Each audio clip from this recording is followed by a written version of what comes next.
Today on Zero to Awesome, we talk about this. Wait, hold on.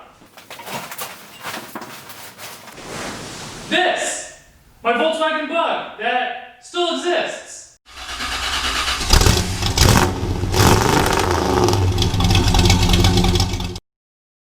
Behind these boxes of parts is my 71 Super Beetle, which I realized pretty recently we haven't really looked at or done a video on all of 2020. So today we're going to take a look at what's left to be done, because really there's not a lot left to finish her up. She is 95% of the way there. I want to take you through what we've done so far and then also what's next, because the last 5%, what we have left to do, is actually going to be the really cool stuff that I'm really excited about. Let's start with the exterior, what's been done, the interior, what's been done, and then what we have in store. She showed up as a brown turd with peeling paint and quite a few dents that were covered up by Bondo. Everything came down to steel. All the fenders came off, the windows came out, and it got repainted the original factory green color that it came from in Germany back in 70, I think, is when this one came off the assembly line. When she was taken apart for paint, all of the glass came out. When the glass went back in, all new rubber went in. The quarter windows up here were even rebuilt with new rivets, re-greased, all the door tracks rebuilt, re-greased, all the window felts. Everything on this car, except for the glass and the metal, is actually brand new. New aluminum trim everywhere, new taillights, new headlights. One of the things I'm actually pretty proud of is the turn indicators up front. The clear indicators were only on European Bugs. Since this car is now 50 years old and the way it's registered here in Texas, I can actually have clear indicators again. It required a bit of cutting to get these on here, but I do like the way they look. Every piece of rubber that came off of this car was old and brittle and not really water resistant anymore, so it was all replaced. Back here, the engine did receive a little bit of a tune-up. I replaced fuel filter, I replaced the distributor cap, the distributor, the rotor, the capacitor, air filter, all the real tune-up items were done. It does need an engine out rebuild. It still runs fairly well, so I don't want to take it out when I don't have to, but it's getting to the point where the next big project is going to be to yank the motor out. One of the reasons for that is there's a very, very small oil leak where the oil filter is, and I'd like to take the original oil filter off, which is a metal strainer and some paper filters, and replace it with a modern spin-on oil filter. And to do that, you have to tap and die the oil pan, which means the engine has to come out. So probably sometime in the next year, engine will come out, do that modification, clean everything up, put it back in. Talking about that engine out job, I actually kind of hit the jackpot. My dad, his first car was, I believe, a 67 or 68 Volkswagen Beetle, and he still had these tools around, which he graciously left me because I don't think he needs them anymore. His Beetle has a little bit more horsepower than my Beetle does.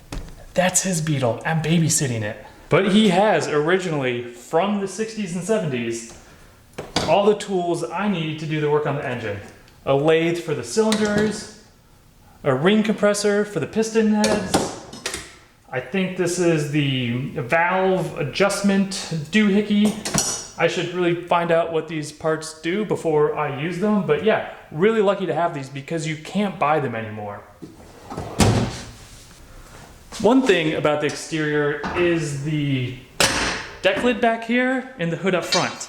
They are the original ones that were on the car, and I actually painted them matte black. The whole design idea for this car was inspired by rally bugs from the 60s and 70s, which are off-road rally racers. So because of that, I painted the front hood and the back deck lid matte black.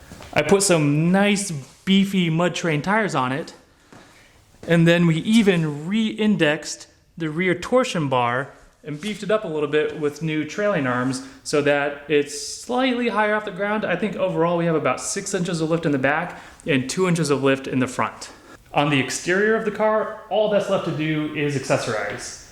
Here in my pile of misfit Volkswagen parts, I have new nice shiny aluminum trim that goes right here along the hip line of the car. And then some people may hate this, I kind of love it. In true rally bug fashion, the whole thing is going to get a lot of rally decals.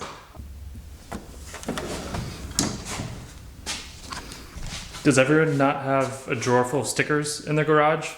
Okay, we're not going to use those stickers. I have found a couple of places that make reproduction 1970s racing decals, and I'm trying to stay a little true to the theme and keep it somewhat German, so I'm going with some Bosch decals and some things they would have had on the car for racing, like lift points and jack points, and watch out, I don't have power steering, I'm gonna run you over. But that's gonna be fun, is putting the final decals on the car. I plan on ceramic coating the car. Once it's all done, I need to do a pretty good buff job on it and then coat it. I don't know if I should coat it and then put the decals on it, or if I can coat over the decals. So if anyone knows, please let me know, because I only wanna do this once. Now the inside of this bug is where a lot of the purists get really mad at me. If you go into a Volkswagen forum and talk about some of the things I've done to this car and I plan on doing to this car, the people who like to keep their bugs original don't like me. The first big difference is the seats. These seats are definitely not original bug seats. They're more of a 60s bucket seat you'd find in like a Mustang or an old Camaro, and I loved them so much that I actually had the headliner and the door cards made to match these seats. Also, this beautiful steering wheel, not original. The original steering wheel was kind of cracked and crummy, and this just looks a lot better. Also, this was a gift. I am pretty proud of the parts I have here on the dashboard. These all actually came from a Volkswagen salvage yard, and originally I was going to paint them up to match the dash, but in the end I just cleaned them up a little bit and clear coated them, and I think this was from a 50s bug, another 50s, early 60s, and this was actually from a 60s bug, and a little modification to get them to fit the 71, but they look pretty cool and they're staying. You might have seen previously that I have been printing out a lot of the trim pieces that are going inside of this car. I really don't like this anymore, and I'm going with this. I've been reprinting all of my parts in this material, which is actually a carbon fiber. It's little specks of carbon fiber mixed in with PLA plastic. I think it looks cooler, I think it's more durable, and I think it's gonna be a much nicer finish for the car. To talk more about the interior, we have to hop outside of the car, because in these boxes are all of my Volkswagen parts. And these are the parts that really make those purists mad. This is a little switch pod, because there's going to be quite a few electrical accessories and I need more switches. I printed it up. It fits these marine rocker switches that'll be going in. The switch pod has 5 holes in it. One will operate the horn, and well, the horn that came on the bug was kind of wimpy, so we've upgraded a little bit. This should scare people on the highway. Driving lights. We already said it was going to be a rally bug, so we have to have some way too bright yellow LED lights that'll be mounted up on the front of the bumper. In a second, we'll talk about some modifications I made to the dash. When I made those modifications, I got rid of the windshield wiper controls, so the windshield wipers will now be hooked up to this switch. Yes, and bunny burners. When I flip the bunny burner, it turns on this. This is a Bluetooth amplifier, and what it'll let me do is play music from my phone or from an iPad without having to have a head unit in the car. It's completely remote. I can mount it under a seat, Bluetooth to it, and it just drives my speakers. There is going to be a little bit of Amazon in the car because you can't go too far without Alexa. Radar detector, because anything with less than 50 horsepower really needs to have one of these. Oh, and the iPad. Did I mention that there's going to be an iPad mounted in the car? Well, there is. So my Bluetooth amplifier, instead of just connecting it to my phone, I printed up different brackets. I took out, filled in, and repainted where the radio and some switches originally were in the car. And wouldn't you know it, an iPad mini fits perfectly right there on the dash. So my iPad is going to Bluetooth to the amplifier, which is going to let me have navigation in the car, but then also power all my speakers and run things like my Amazon in-car. So yeah, definitely a completely authentic 1971 restoration. Oh, that fender that doesn't match anything, we're not going to talk about that fender. One thing I have been struggling with to try and figure out is the back of the car. The front looks really nice. The back, well, we have a hole back here, a very dirty hole. Someone's barking at me.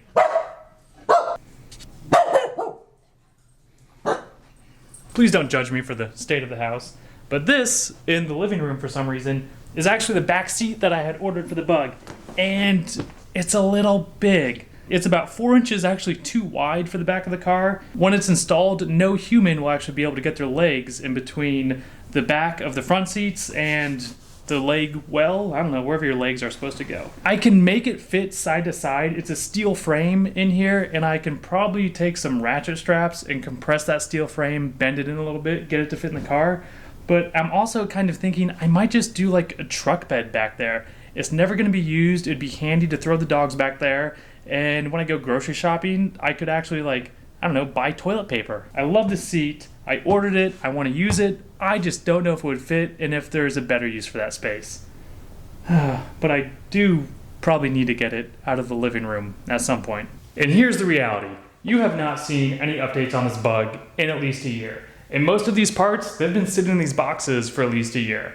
I think there's 2 types of projects out there people undertake. One is you start it, you finish it, you have fun with it, you move on. And 2 is something to tinker on. I did buy the Bug to have something to tinker on. I wanted to be able to come out to the garage after dinner, after a stressful day, and really just have something to hit with the hammer. Although now it's probably too nice to hit with the hammer. But it is getting to the point where it's almost done. I've been driving it around, so it is time to finish it up. Will it ever fully be done? Probably not, because, well, things will always break. But I think it's time to start doing some Bug updates and get some more work done on the Bug. So if you want to see how this turns out, or if you want to see me piss off all the purists on Volkswagen forums, don't forget to subscribe. If you have any questions or if there's anything you want to see or any recommendations, drop a comment below, and we do read and reply to all the comments. Well, at least the nice ones. Oh hey, the sticker drawer reminded me that we have stickers, and also we have cool things like koozies. So if you're still watching this video and you want one, leave a comment below, and let's say the first 10 comments, if we even get 10 comments, I'll mail you a koozie and probably some stickers. So say something. Yeah, it is a bribe.